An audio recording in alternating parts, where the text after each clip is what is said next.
تا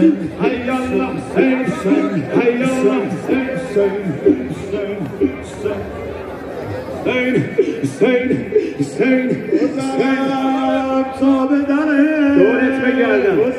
سید جان ببخشید ما داریم با پر تو پر میگیریم همه با هم مخصوصا این